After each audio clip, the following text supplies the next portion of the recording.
Assalamualaikum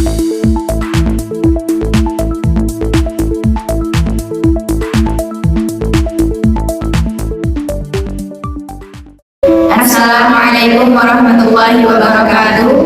Kami dari kelompok 11 akan menjelaskan tentang Pancasila dan moderasi beragama.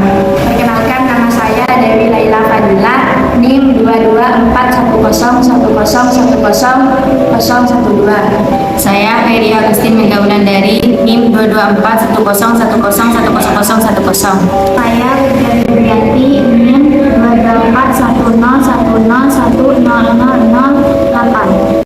Baik, di sini saya akan menjelaskan tentang moderasi beragama dan moderasi Pancasila. Moderasi beragama merupakan cara beragama seseorang dengan mengambil jalan tengah di antara dua kutub yang ekstrem terhadap ajaran-ajaran agama yang diyakini.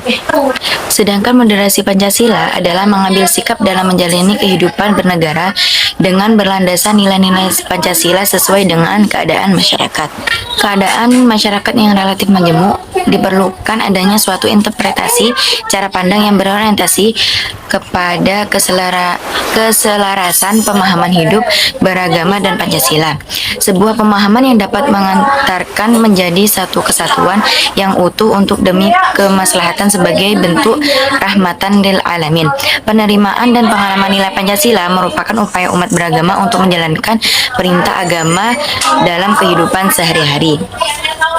Persoalan yang dapat di Indonesia yang sering dijumpai tentang masalah perbedaan keberagaman yang timbul di masyarakat, mulai dari perbedaan pemahaman agama, sosial, ekonomi, serta gaya hidup menjadi sebuah sumber pengetahuan yang harus segera ditemukan akar permasalahannya.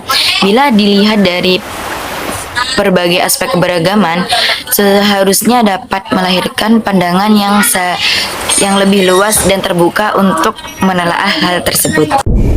Cara pandang masyarakat terhadap pemahaman agama masih terdapat sebuah fanatisme dalam menginterpretasikan teks tanpa melihat teks, keadaan, dan kebutuhan masyarakat yang relatif majemuk. Sehingga perkembangan zaman yang lambat laun selalu berubah menuntut kita untuk dapat berasimilasi dengan perkembangan zaman demi mewujudkan kemaslahatan. Mereka memandang sebagai diskriminasi terhadap golongan minoritas. Hal itu kemudian menjadi kontroversi bahwa dasar negara Pancasila akan diubah menjadi dasar negara Islam karena memberikan hak penuh kepada umat Islam dalam bernegara. Dari segi historis, memang bagi umat Islam mempunyai kedudukan penting dalam perjalanan bangsa Indonesia hingga merdeka.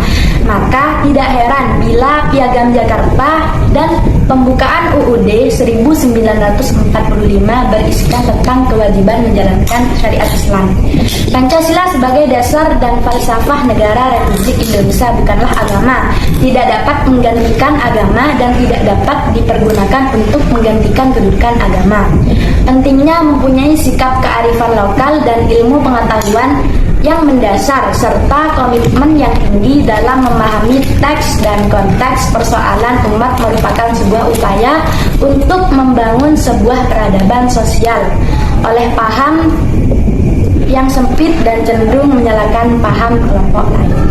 Inti dari moderasi beragama dan Pancasila adalah mengambil sikap adil, berimbang, dan memandang keadaan dan kebutuhan masyarakat secara objektif dan universal, sesuai ilmu pengetahuan yang mendasar, serta menanamkan komitmen dan sikap kearifan lokal dan agar meminimalisirkan perselisihan antara umat beragama.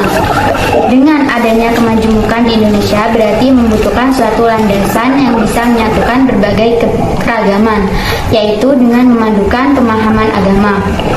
Sebagai dasar dan fondasi negara Indonesia, Pancasila menjadi sumber segala dan peraturan ketatanegaraan Indonesia. Pancasila menjiwai seluruh peraturan yang disusun untuk mengatasi dan menyalurkan persoalan-persoalan yang timbul sehubungan dengan penyelenggaraan dan perkembangan bangsa. Agama menjadi sumber segala petunjuk kehidupan yang menjiwai setiap pemeluknya untuk hidup rukun bernegara, membangun relasi yang baik kepada setiap bangsa. Cukup sampai di sini presentasi ini. Bila ada salah, mohon dimaafkan. Jika ada perasaan, mohon diungkapkan.